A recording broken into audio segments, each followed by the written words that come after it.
Hello fellow tankers, this is Dauntless, and today I'm going to be playing in my Tier 8 German light tank, the M41 90 Grand Final, or as many people call it, the Blackdog.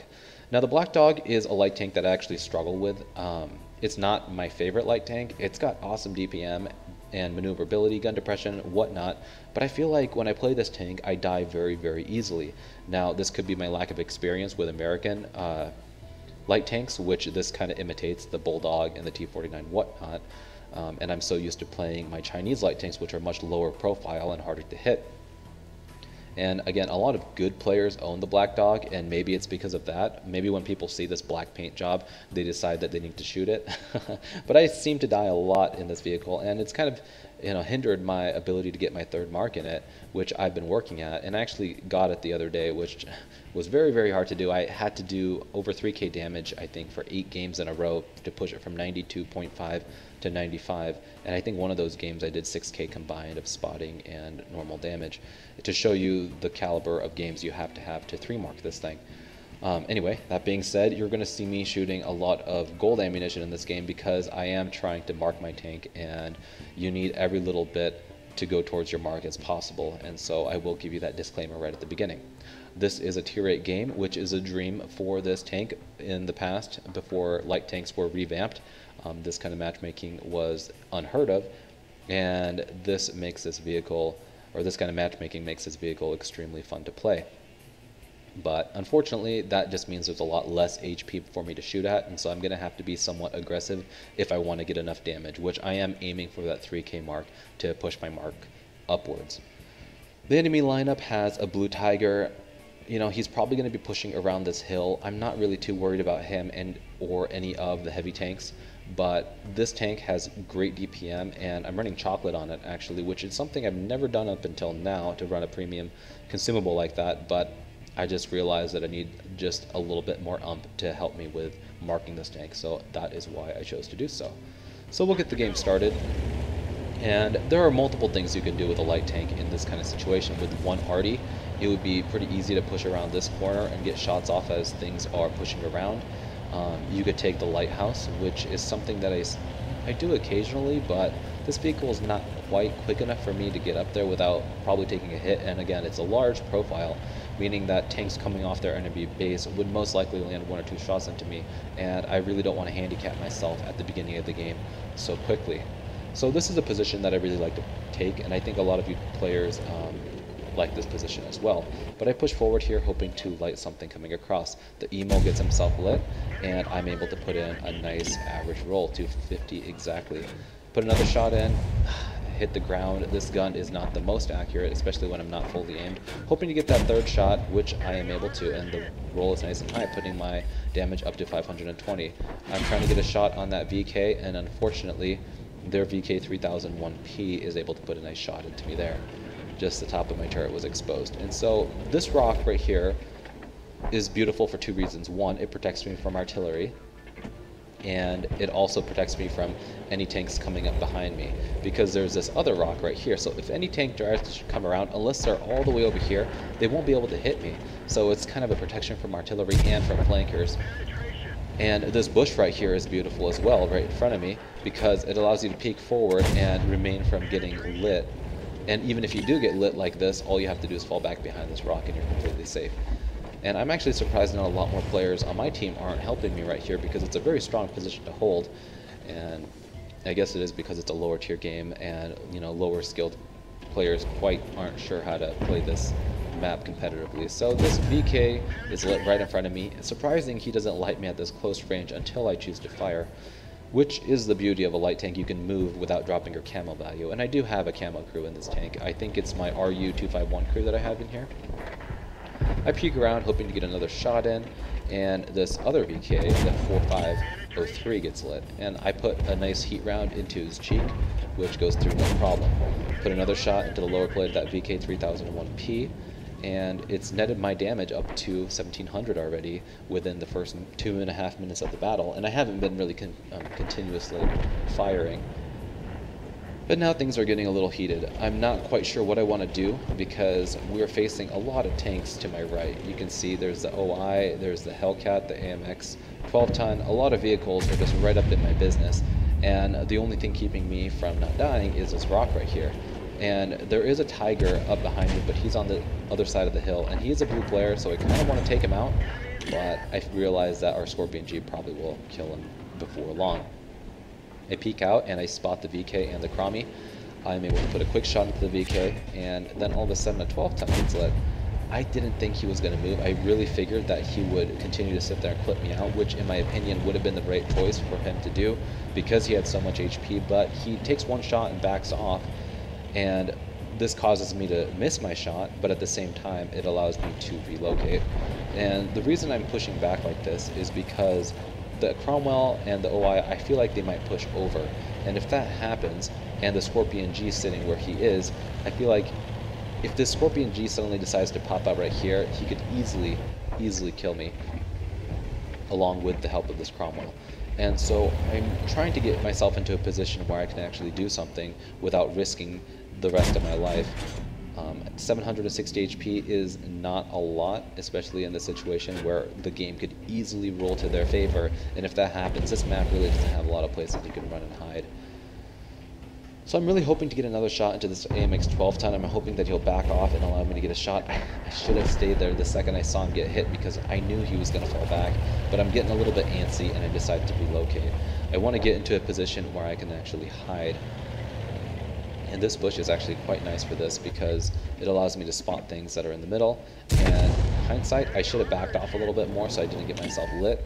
But this Cromwell apparently doesn't care that I'm taking advantage of him. And if you notice here, my rolls are very high, and this is because I'm shooting my HEP rounds, which have a lot higher alpha damage compared to my standard rounds. My standard rounds, I believe, have 250 or 240 damage, whereas my HEP rounds have 320, making this thing have the DPM of, like, let's say the T54, for instance, having that 320 alpha, which is quite nice. This VK is down below, but I know that the Scorpion G, I put a quick shot, but I missed. The Scorpion G is still sitting in that bush right over there. And if I push out any further than that, I'm going to get myself shot, which, again, I do not want to do in this situation. Our team could very easily die, and it's really up to me to play safely. It's very easy. I mean, it would be very easy for me to jump out there, put a few shots into that VK, kill him, and then flank this Emil, but all it would take is that Scorpion to put a shot into me, and then the VK to finish me off, or the RD to track me or something, and it would be game over, because, again, I don't know if my team has the capacity to win this for us or not. That Scorpion, I think, is still full life, which is very scary.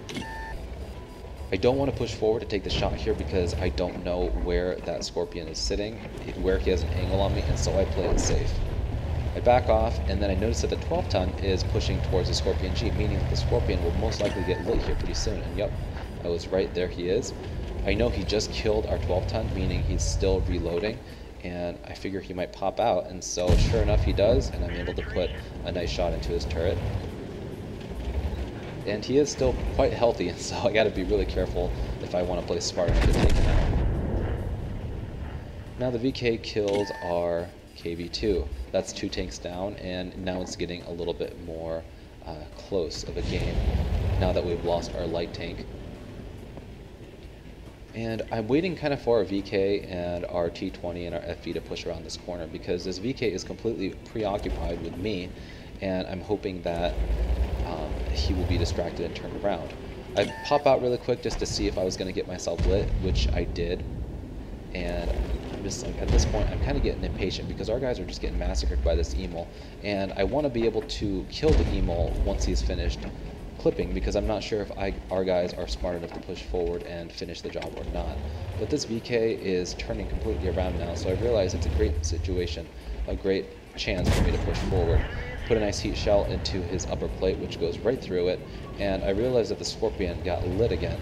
I don't know if I was the one that lit the Scorpion or not, but I quickly turned around and put another shot into him. I believe that connected, but unfortunately that caused me to get hit by this VK. Now I really have to take this VK out. Unfortunately, I rolled high, but I didn't roll high enough to finish him off, and at this point I'm getting kind of impatient. He's backing off, and I know that the carcass of this dead vehicle will most likely hide me from his gun. I quickly load a HEP round, meaning I can hit him anywhere and it will kill him, and I just put a quick shot into him. I didn't really aim it, and I was able to successfully take him out.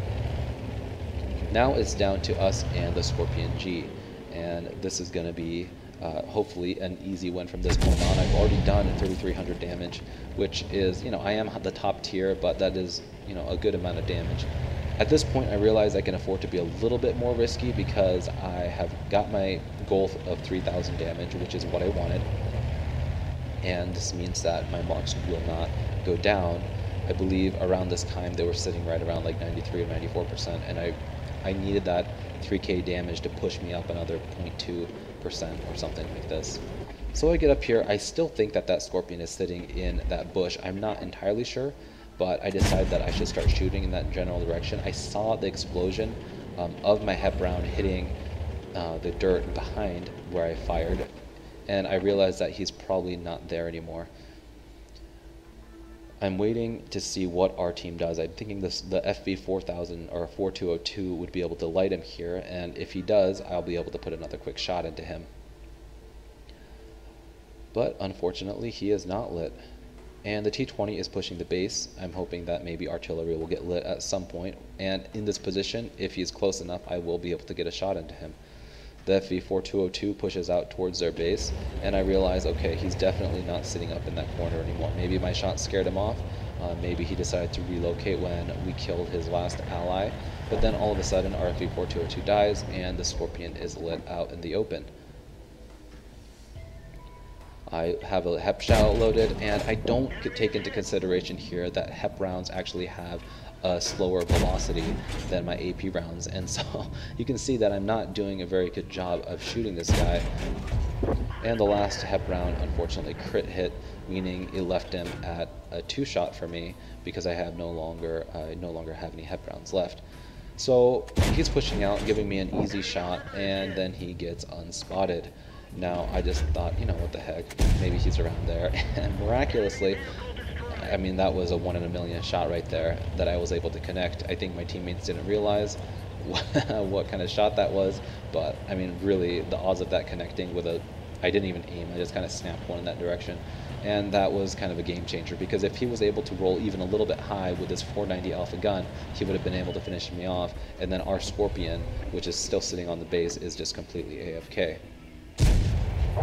I'm able to put a nice shot into their M12, and the M12 I don't think has spotted me yet, and so I decide that if he hasn't spotted me, he doesn't know which direction I'm going to come from, and I'm just going to get right in there. The odds of him being able to one-shot me at 534 HP, the odds of that are quite low now that the artillery has had such a large nerf to its penetration.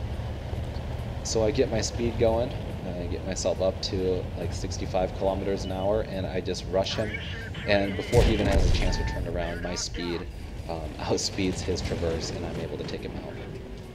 So that was a nice game that I had in my Blackdog. I was able to get 4 kills, 4,300 damage, and 800 assist. This is a pretty good result for me because it nets my my damage total towards my marks at around 5k, which is awesome. And hopefully this replay showed you the capacity of this vehicle. The DPM is crazy good on it, and I think the DPM is actually higher than the tier 9 light tanks in the game, and maybe even the tier 10s, which is quite ridiculous if you think about it. Especially if you run chocolate, you can just spit out the damage like nothing else. Anyway guys, hopefully you found this replay entertaining. If you did, I'd really appreciate it if you give it a like down below. And if you haven't already, subscribe to my channel for more content like this in the future. As always guys, thanks for watching, and I'll talk to you guys later.